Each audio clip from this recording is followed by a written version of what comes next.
Olá, bem-vindo a mais uma Palavra Oportuna, um tempo de reflexão e de inspiração para a sua vida. Estamos iniciando um novo tema. Fique conosco, pois em alguns instantes estaremos refletindo sobre algo da Palavra de Deus para a nossa edificação. Te espero.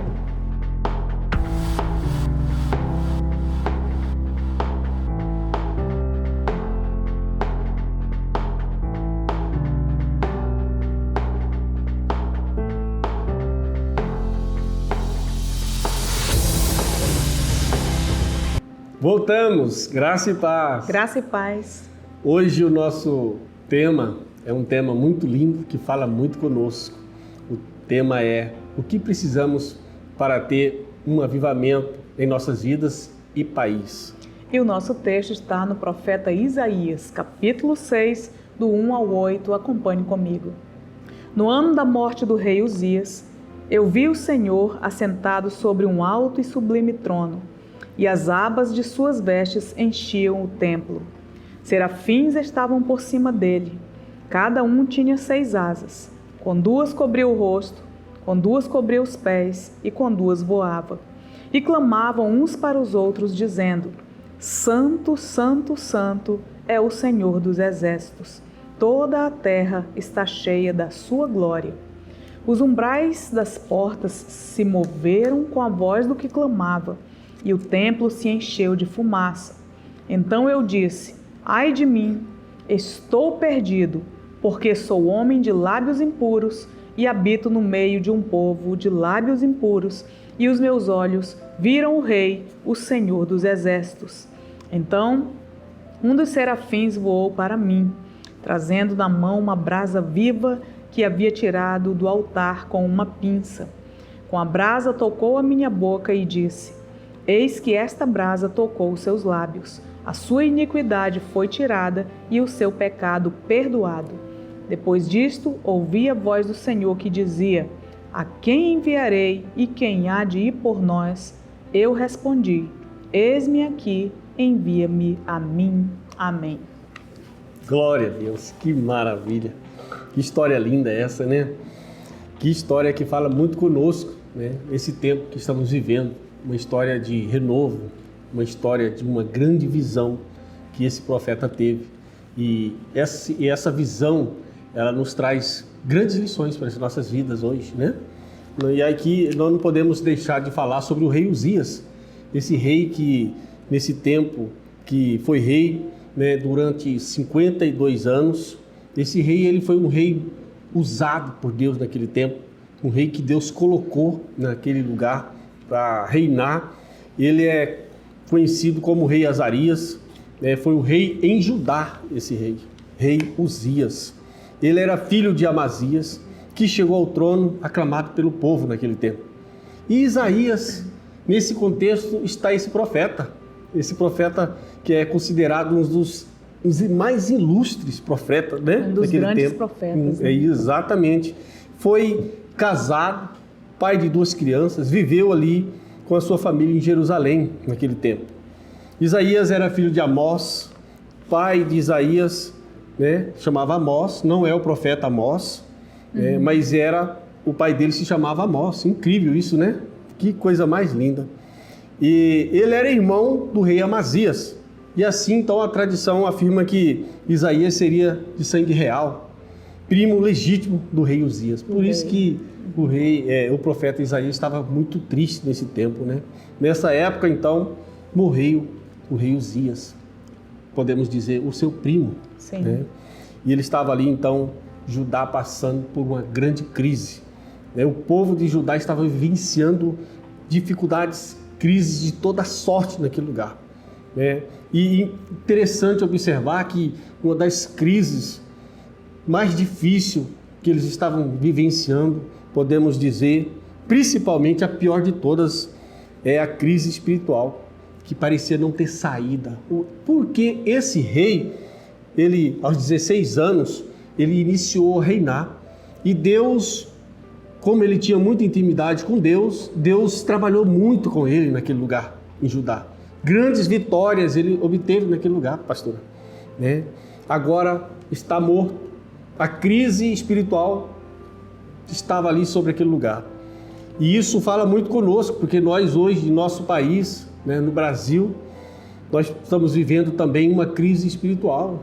Sim. Nós podemos observar que muitas leis estão sendo criadas, aprovadas contra os princípios de Deus.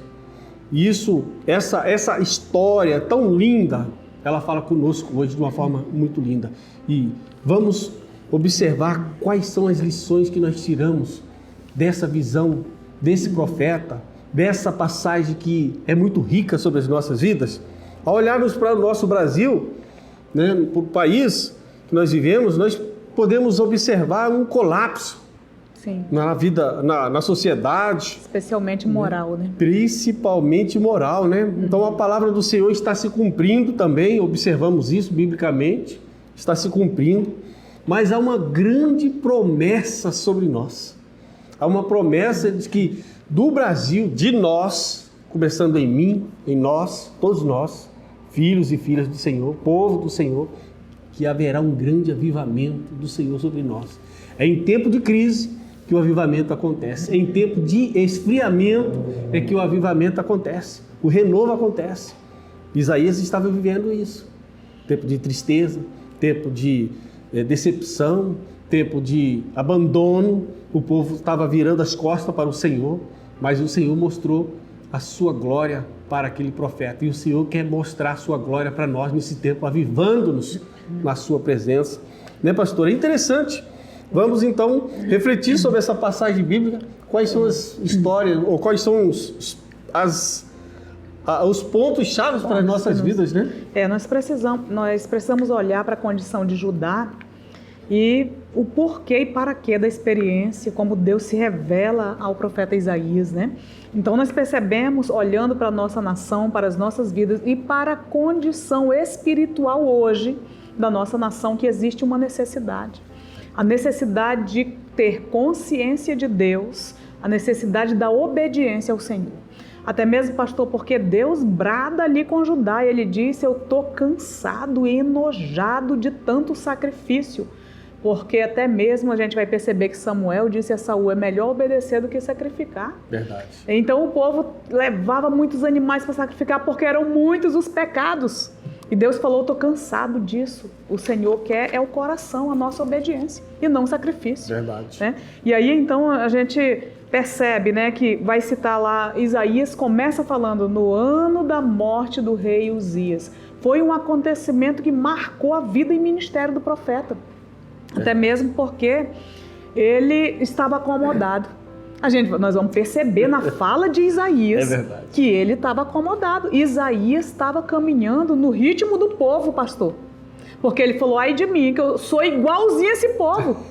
Eu vivo no meio deles. E falo igual a eles. As falas que eles falam, eu falo também, o meu lado está igual. Ele, sendo profeta, não estava separado. Não estava. Então, olha bem o que ele vai dizer, né? Então, e aí a gente percebe que Uzias, o rei Uzias, ele tinha consciência de Deus, pastor. Tinha. Portanto, a gente vai perceber que ele foi um rei poderoso, um guerreiro poderoso. O Senhor deu ao rei Uzias muitas vitórias de grandes batalhas. Portanto, ele sabia, ele tinha consciência que Deus era poderoso para dar livramento, que Deus era poderoso para dar vitória, mesmo que o exército de Judá fosse menor, que Deus era poderoso para confundir o inimigo, né? Uhum. Agora, tem uma coisa também, pastor. Muitas vezes, quando a gente chega nessa condição e a gente pensa assim: realmente Deus está do meu lado. Ou somebody love, né? E aí, às vezes, a pessoa quer ir além do que Deus estabeleceu para ela. Rompendo limites. Romper. Foi o que ocorreu com o rei Uzias. Preste muita atenção nisso. Né? Porque Deus estabeleceu ali limites. E o rei Uzias se sentiu ali, né? Deus está comigo e tudo. Ele quis ir além do que Deus estabeleceu para ele. E ele não era sacerdote, ele era rei. E foi então queimar incenso, sacrificar e tudo. Deus falou: peraí, você passou do que eu estabeleci. E esse pecado, pastor, é um pecado próprio de Lúcifer. Deus estabeleceu a Lúcifer no céu um patamar. Lúcifer, quando se viu, né, as pedras preciosas que foram criadas por minha causa, lindo, né, uma questão de excelência, ele disse: quer saber? Eu vou mais alto. Pecado de altivez. De altivez, veio a queda. Então, o que ocorreu com o rei Uzias? Foi ferido por Deus com lepra, e morreu. Não foi curado e morreu. Então, o que que ocorre? Aí Isaías, quando se viu sem o primo no trono, sem o rei no trono, é como uma questão, pastor, a pessoas que só confiam no líder. Nem ora, não, o pastor ora por mim. Eu não oro nada, vou ficar aqui mesmo só na mãe Parece e tudo. que vive na sombra. Confia no líder de célula, confia no pastor, na pastora, nem ora, não tá nem aí. Rapaz, tem uns que confiam na mãe e no pai, que a mãe ora, a mãe dá cobertura, o pai, tal, né? Menino, se morrer você tá lascado. Igual Isaías. Isaías ficou lascado, morreu Uzias, de repente ele foi buscar Deus. De repente. E aí ele cita, olha, no ano que morreu, é como se ele falasse assim, foi necessário um acontecimento para me chacoalhar. Então eu vi o Senhor, meu Deus. Isso é forte, pastor. Nesse tempo que ocorreu isso, eu vi a Deus. Ou seja, agora ele começa a ter a consciência de Deus. E quando ele descreve, né, pastora, sobre no ano em que morreu o rei Uzias, isso é uma expressão de um sentimento de uma grande perda. Exatamente. Ele tá dizendo, né, o que ocorreu. E aí, quando ele diz, eu vi o Senhor, então agora o que ele está dizendo, pastor? Não mais o rei. Né? O rei estava morto. Meu Deus. O trono vazio. Mas ele viu que o trono de Deus está sempre ativo. O Senhor permanece para sempre. Reis vêm, vão, governantes vêm, vão, mas o trono do nosso Deus permanece para sempre. E bendito seja Deus por isso. Então Deus revela isso a Isaías. E ele vai dizer, olha, então os meus olhos viram. É como se ele falasse, pastor, aí eu tomei consciência de Deus. E no momento que toma consciência de Deus, é inevitável que a pessoa não tome consciência de si mesma. E também começou a obedecer. Sim. Né? E aí ele fala a visão do que ele viu a glória, ele viu Deus entronizado, o trono ocupado, o Senhor que vive para sempre. Ele viu os seres atendentes do Senhor, ele viu os serafins, ele viu as asas, ele viu como eles faziam serviço ao Senhor, ele visualizou o céu, pastor. Uma reverência naquele lugar. Meu Deus, ele visualizou o céu, né? Ele ouviu o louvor, ele disse que ouvia santo, santo, santo, meu Deus. Meu Deus do céu. Senhor eles falavam glória. De fato a natureza de Deus. A natureza de Deus é a santidade, né? Ele é santo mesmo. E aí, então, a terra inteira, ele disse isso, pastor, a terra inteira está cheia da glória de Deus. O salmista vai dizer, pastor, a natureza proclama a glória do Senhor. Meu Deus. Se você quiser meditar na palavra de Deus completamente, saia do seu quarto.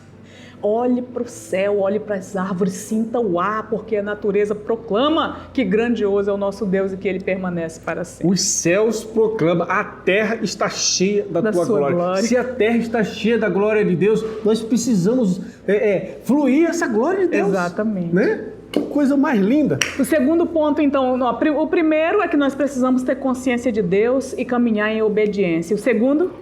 Precisamos de um novo despertar da consciência cristã. Essa é forte, pastor. Precisamos saber quem somos, o que precisamos fazer e de que forma precisamos agir. Exatamente. Como crentes, como povo de Deus, como filhos e filhas, né? Observamos que Isaías, ele confessa seu pecado. Ele se enxerga, né, pastor? Ele se enxerga. Sabe por quê, pastor? Tem crente que não se enxerga. Que situação. Então, olha só, se a pessoa nunca se enxergou, ela está lascada e não se enxergou, lascada no pecado e não se enxergou, ela não tem consciência de Deus. Verdade. No momento que ele visualiza, que ele tem consciência de quem é o Senhor, ele se enxerga. Verdade. Enxerga a sua própria condição. E enxergar quem sou eu sou um pecador, eu preciso de Deus, foi isso que ele entendeu. Ele teve essa consciência. Eu sou um profeta, mais ou menos assim, eu sou um profeta. E até agora eu não tive consciência dessa verdade na minha vida, né? Ai de mim, tô lascado. Aí ele vai gritar, ai de mim, Senhor, eu olhando a glória do Senhor, agora eu sei quem eu sou, um miserável pecador. Exatamente. E aí, então, esse ai de mim, ele simplesmente uma expressão interior, né? Uma expressão exterior, jogando para fora aquilo que está no exterior. Exatamente. Né? Então, nós precisamos olhar para nós e ter essa consciência. Pastor, é aí que começa o avivamento. É. O avivamento começa aí. Você pensa que avivamento é gritar, pular, rolar no chão, se entortar. Você está muito enganado. O avivamento começa com arrependimento, com reconhecer a nossa real condição diante de Deus. Verdade, verdade. E percebemos que Pedro teve essa mesma consciência. Pedro teve essa consciência. Ele disse, olha, afasta-te de mim, porque eu sou um homem pecador, ó Senhor. Sim. Pedro, nesse momento, olha que Pedro tinha um coração muito duro, mas Pedro, ele sabia quem era Deus. Ele teve consciência quando ele viu Jesus, né? Quando ele entendeu quem era Jesus, ele teve a consciência, ele disse, eu sou um pecador mesmo, não sou digno que o Senhor nem encoste perto de mim. Quando ele ouviu Jesus pregando, ele reconheceu, né? Então, não é isso que o Senhor quer, é que nós se afastamos dele. O Senhor quer que nós se aproximamos dele, porque ele vem de encontro conosco, né? Nós percebemos que João também tem uma passagem muito linda dele em Apocalipse 1, versículo 17, vai dizer assim, e quando eu vi cair aos seus pés como morto. Quando ele viu o Senhor. Meu Deus do céu, que coisa linda. Então, amados, nós precisamos ter consciência de quem somos e quem Deus é. Quando isso de fato acontecer em nosso coração, na nossa vida, pastora, nós vamos ser melhor. Aí que vem o avivamento. Porque vem o arrependimento, sobre as nossas vidas. haverá o fluir de Deus dentro de nós. Isso é lindo demais. Então precisamos nos arrepender, olhar para o Senhor, olhar para a glória do Senhor. Pastor, o que me chama a atenção aí também é que Isaías não disse assim, olha, Senhor amado, eu tenho os lábios impuros, eu falo palavrão igual esse meu povo fala, o ritmo que o povo fala, as besteiras que eles falam, eu falo. Não, porque até mesmo os lábios falam do que o coração está cheio. Então a fala revela o que está no interior. É verdade. Mas o que me chamou a atenção é que ele não disse assim, ó, Senhor, eu tenho lábio impuro, mas eu sou honesto nessa parte, eu faço isso na tua obra. Não, sabe por quê? Uma corrente de vários elos, ela é tão forte quanto o seu elo mais fraco. Então, se tiver um monte de elo de aço e um de arame, aquele arame cozido que quebra, essa corrente será tão forte quanto o arame cozido. Então, eu e você somos tão fortes quanto a nossa maior fraqueza. Preste muita atenção. Portanto, Isaías, quando tem consciência de Deus, ele confessa logo a sua fraqueza. Verdade. Porque ele sabe disso. É isso que nós precisamos, nós não podemos esconder, ficar pecando escondido, nós precisamos rasgar diante de Deus, meu filho. Entendeu? Para que possa, então, se tornar força. Verdade. Ele também não vai culpar o povo, ele não vai culpar ninguém. Ele simplesmente olha só para ele mesmo e diz, eu preciso ser melhor, eu preciso do Senhor. Eu sou e eu habito assim. É verdade. Né? E a gente percebe que após ele se arrepender, cair em si, ter consciência de si, quem ele era, o quão pecador ele era, né? Mesmo sendo filho, profeta, nós percebemos que tem a purificação. A purificação Deus opera. Depois de ver a glória de Deus, se arrepender, se humilhar, se jogar nos pés do Senhor, agora vem o quê? A purificação. Depois que nós se arrependemos verdadeiramente, olhando para Isaías, pela essa visão, pela essa história linda, amados, é que vem o perdão, é que vem a purificação do Senhor sobre nós. Amém. Isso é sério. Cai em si, tenha consciência de quem é você, quem somos, e que somos realmente dependentes do perdão de Deus sobre as nossas vidas. Amém. Né? E aí vem o terceiro ponto, que nós precisamos nos preocuparmos com todas as pessoas que estão ao nosso redor. Nesse momento, Deus alarga a visão de Isaías. Isaías, tu é profeta? Tu é profeta mesmo? Tu é mesmo, Bruno? Aí o Senhor pergunta assim, então, Bruno, me diz aí, quem eu vou enviar? Aí o Bruno envia o Tiago, tal, né? Envia o pastor Valdir, tal. Então não é essa questão. O Senhor, olha, na hora que ele opera isso, ele está dizendo o porquê que ele se revela, o porquê que o Deus mesmo gera essa questão dele ter a consciência, dele se arrepender. E ele diz, existe uma missão, meu filho. Tem uma obra que está acima disso tudo. Eu preciso de você com consciência limpa, em obediência, purificado, porque existe algo maior para a sua vida. Verdade. Existem coisas grandiosas de Deus que estão esperando você chegar nessa condição. Entenda isso. Então o Senhor, né, vai dizer para ele, quem eu enviarei? Quem há de ir por nós? Isaías não pensa duas vezes, pastor. Eis-me aqui, envia-me. Viu a glória, se arrependeu, teve consciência de si, recebeu perdão, purificação. Agora uma missão, olha o que Deus faz, pastor. Ele ia mesmo, né? Com toda certeza. Deus procura voluntários, Meu Deus. não desocupados. Preste muita atenção nisso. Há muitas pessoas que estão muito ocupadas com as coisas passageiras e deixando as coisas eternas de lado. Verdade. Pastor, até esse momento, esse profeta, ele estava preso nas coisas que passam dessa vida. Deus o chamou para as coisas eternas, assim como Deus chama você e a mim.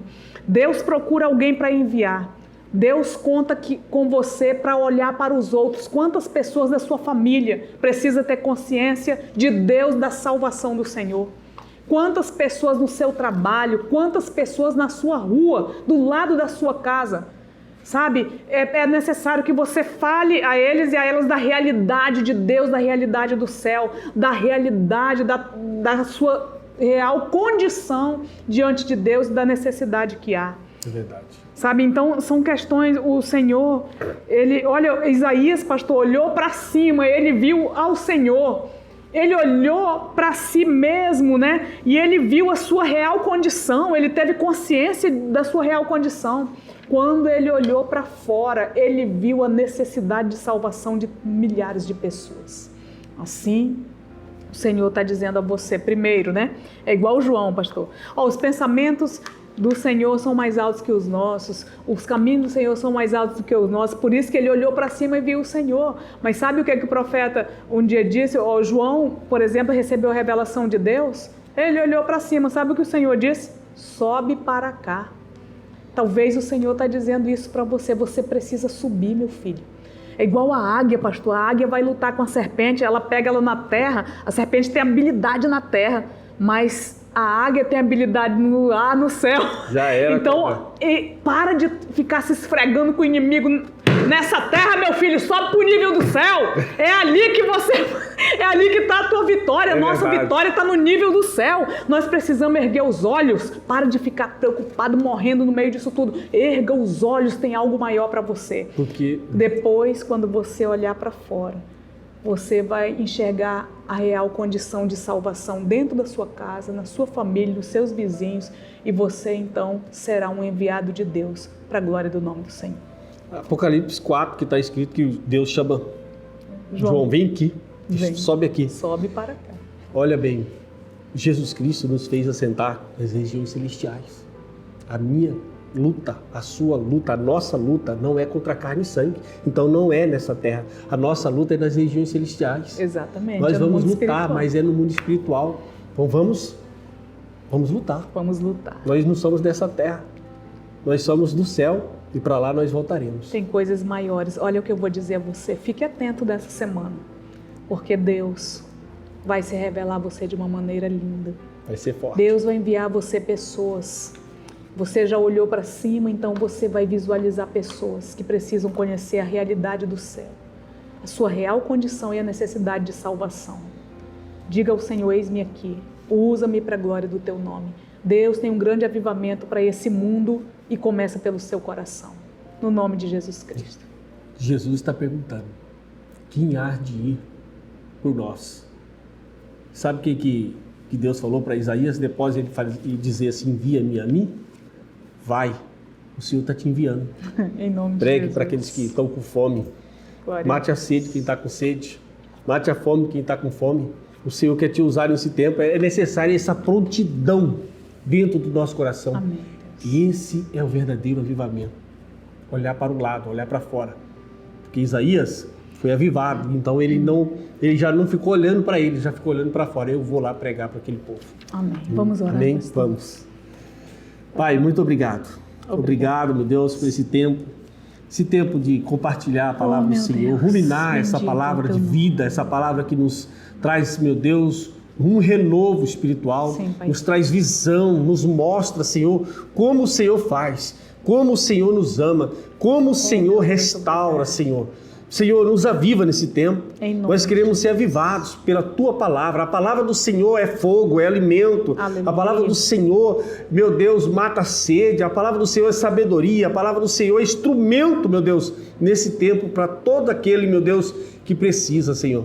Então, meu Deus, nesse tempo, que essa palavra ache guarida, meu Deus, em cada coração. Em nome de E que sejamos, meu Deus, alimentados, fortalecidos. Meu Deus, em nome de Jesus, que muitos possam, Senhor, ter visão, ter consciência, entender o que o Senhor quer para conosco. Em nome de Jesus. Está cheio, meu Deus, da glória do Senhor sobre essa terra. E nós sabemos que essa glória pode fluir sobre nós. Em nome de Jesus, nós oramos e abençoamos cada um e cada uma. Amém. Amém. E o Senhor te abençoe e te guarde. E até a nossa próxima Palavra Oportuna.